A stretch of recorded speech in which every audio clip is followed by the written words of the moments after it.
Guys, welcome back to my YouTube channel. ഞാനിപ്പോൾ അങ്ങോട്ടും ഇങ്ങോട്ടും തിരിഞ്ഞതും മറയുന്നതൊക്കെ എന്താ അറിയാം, ജസ്റ്റ് ഒന്ന് ഒരുങ്ങിയതാണ്.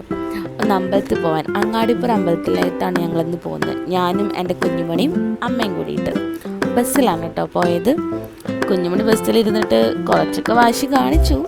എന്നാലും അങ്ങാടിപ്പുറം അമ്പലം കുറച്ച് ദൂരം ഉണ്ടായതുകൊണ്ട്, 1 മണിക്കൂറൊക്കെ ഉണ്ടായതുകൊണ്ട് കുറേയൊക്കെ അങ്ങനെ പൊട്ടുമ്പോൾ കളിച്ചിട്ട് അവിടെ എവിടെയും കളിച്ചിട്ട് ഫൈനലി ഞങ്ങൾ അമ്പലത്തിലെത്തി.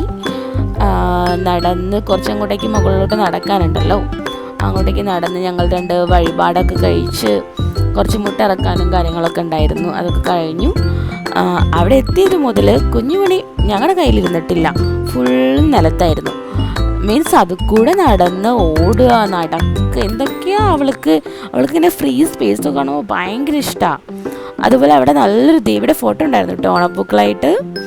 പിന്നെ ഞങ്ങൾ അവിടെ കുറച്ച് നേരം ഇരുന്ന് അവൾക്ക് ആ പ്രസാദം കൊടുത്തു, കുറച്ച് ഫുഡും കൊടുത്തു. കുറച്ച് നേരം അവിടെ ഞങ്ങൾ ഒന്ന് റെസ്റ്റ് എടുത്തു.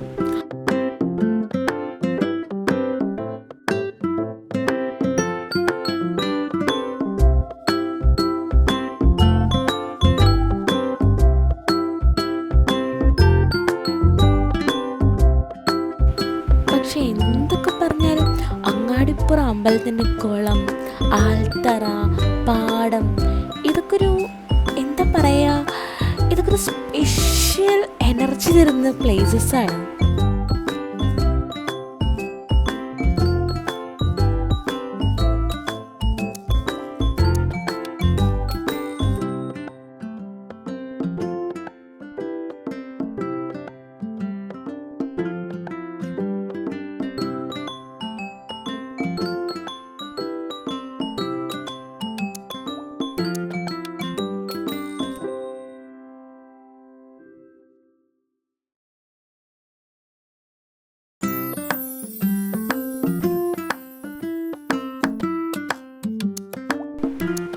Twelve o'clock ഒക്കെ ആകുമ്പോൾ ഞങ്ങൾ അമ്പലത്തിൽ നിന്ന് ഫുഡ് കഴിച്ചു കേട്ടോ. അടിപൊളി സദ്യയായിരുന്നു. ഈ ഇടയ്ക്കൊന്നും ഇത്രയും നല്ലൊരു ഫുഡ് ഞാൻ കഴിച്ചിട്ടില്ല. അമ്പലത്തിൽ നിന്ന് കഴിക്കുമ്പോൾ ഒരു പ്രത്യേക സ്വാദാന്ന് പറയില്ലേ. പിന്നെ ഞങ്ങൾ കുറച്ച് നേരം അവിടെ റെസ്റ്റ് എടുത്ത്, ഒരു 1/2 hour ഒക്കെ റെസ്റ്റ് എടുത്തിട്ടുണ്ടാവും. അതിനുശേഷം ഞങ്ങൾ താഴോട്ട് നടന്നിട്ട് പിന്നെ ഞങ്ങൾ അവിടെ നിന്നാണ് ബസ് കയറിയിട്ടുണ്ടായിരുന്നത്. പക്ഷേ ബസ് കയറിയപ്പോൾ തൊട്ട് എൻ്റെ മൈൻഡിൽ ഫുള്ള് ഞാൻ പണ്ട് PTM പഠിച്ചപ്പോൾ പോയിട്ടും വന്നിട്ടുള്ള കാര്യങ്ങളൊക്കെ എനിക്ക് ഓർമ്മ വന്നത്. ഭയങ്കര ക്രിഞ്ചടിച്ചേ. പിന്നെ കുറച്ച് കഴിഞ്ഞ് നോക്കിയപ്പോൾ ആളതാ ഭയങ്കര ഉറക്കമായിട്ടുണ്ടായിരുന്നു. പിന്നെ ഞങ്ങൾ വീട്ടിലെത്തിയിട്ട് അമ്പലത്തിൽ നിന്ന് വഴിപാട് കഴിച്ചിട്ടുണ്ടായിരുന്നു, 2 പായസം കഴിച്ചിട്ടുണ്ടായിരുന്നു. അതും കഴിച്ചപ്പോഴത്തേനും കിട്ടും മത്തായി സത്യം പറഞ്ഞാൽ. പിന്നെ ഞാൻ വേഗം പോയി ഡ്രസ്സ് ചേഞ്ച് ചെയ്ത് ഒരൊറ്റ ഉറക്കമായിരുന്നു. നല്ല സുഖമായിട്ടൊരു 1 hour അവിടെ ഉറങ്ങിപ്പോയി.